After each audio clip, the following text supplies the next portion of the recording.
যশোর শহরের ভিতর সবথেকে বড় ও সনাতন ধর্মাবলম্বীদের পবিত্র ও উপাসনালয়ের ভিতরে অন্যতম হলো যশোরের নীলগঞ্জ মহাশ্মশান। আজকের ভিডিওতে দেখাতে চলেছি সদ্য অনুষ্ঠিত হওয়া 24 প্রহরব্যাপী শ্রী শ্রী তারক ব্রহ্ম মহানামযজ্ঞ অনুষ্ঠানের কিছু ভিডিও চিত্র। বাংলাদেশের মধ্যে অন্যতম বৃহৎ নামযজ্ঞ অনুষ্ঠান হয়ে থাকে আমাদের এই যশোরেই। আজকের এই ভিডিওতে দেখানো হবে এই নামযজ্ঞ অনুষ্ঠানটি কোথায়, কখন, কিভাবে পালিত হয়ে থাকে এবং এর ভেতরে কি কি আয়োজন করা হয়ে থাকে। এই সমস্ত বিষয়গুলো আজ তুলে ধরবো।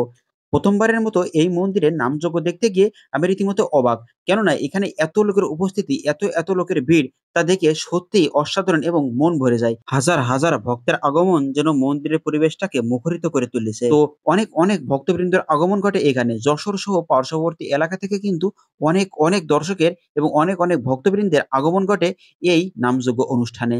সাথে রয়েছে বাংলাদেশের বিভিন্ন প্রান্ত থেকে আগত কীর্তন শিল্পীরা। নামযজ্ঞ অনুষ্ঠানের সময় এই মন্দির প্রাঙ্গণে এত লোক হয় যে নিঃশ্বাসটুকু ফেলানোর জায়গা থাকে না। পাশাপাশি ভাবে এখানে তৈরি হয়েছিল অস্থায়ীভাবে কিছু দোকানপাট, কেউ বা খাবারের দোকান, কেউ বা পূজার সরঞ্জামাদি, কেউ বা সাজসজ্জার আইটেমগুলো বিক্রি করার দোকান মিলিয়েছে। আর নামযজ্ঞে যাব কিন্তু পাঁপড় খাবো না, তাই কি হয়? তো আমরা একটু পাঁপড় নিয়ে সাথে একটু ঘোরাঘুরি শুরু করলাম। আর এইটাই হচ্ছে আমাদের এই নীলগঞ্জ মহাশ্মশানের মেইন শ্মশানটুকু, বা যেখানে মানুষের সমাধি রয়েছে। এখানে শত মানুষের সমাধি রয়েছে। যশোর সহ আশেপাশে অনেক সনাতন ধর্মাবলম্বীদের সমাধি এবং দাহ করা হয়ে থাকে এই শ্মশানেই। এখানে অনেক পুরাতন থেকে সদ্য মৃত্যুবরণ করা মানুষেরও সমাধি রয়েছে। বছরের কিছু নির্দিষ্ট সময়ে মৃত ব্যক্তির স্বজনেরা এখানে আসেন এবং সমাধিস্থলে মোমবাতি বা আগরবাতি জ্বালিয়ে তাদেরকে স্মরণ করেন। তো এটা হচ্ছে আমি, আর আমার পেছনে রয়েছে অনেক লোক, অনেক ভক্ত, যারা আসছে এই নামযজ্ঞের গান শুনতে এবং নামযজ্ঞ দেখতে। যাই হোক, এটা হচ্ছে অনেক মানুষের সমাধিস্থল। এখানে রয়েছে অনেক মানুষের সমাধি, যারা কিনা একসময় আমাদের মতো মুক্ত বাতাসে চলাফেরা করতো, ঘুরে বেড়াতো। ভিডিও করতে গিয়ে দেখা হলো একজন ব্যক্তি একটা সমাধি এর কাছে গিয়ে মৃত ব্যক্তির স্মরণে সেই সমাধির কাছে আগরবাতি এবং মোমবাতি প্রজ্বলন করেন, যেন মৃত ব্যক্তির আত্মা শান্তি পায়।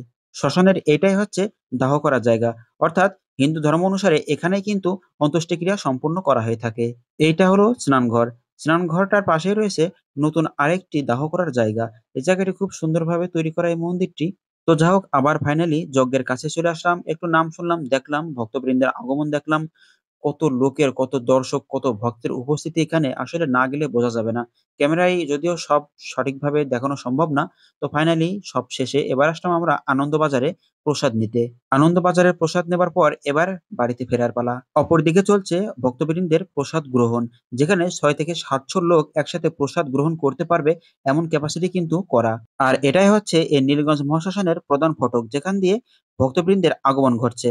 ফাইনালি ভিডিওটি এখানেই শেষ। ভিডিওটি সম্পূর্ণ দেখার জন্য সকলকে অনেক ধন্যবাদ জানাই।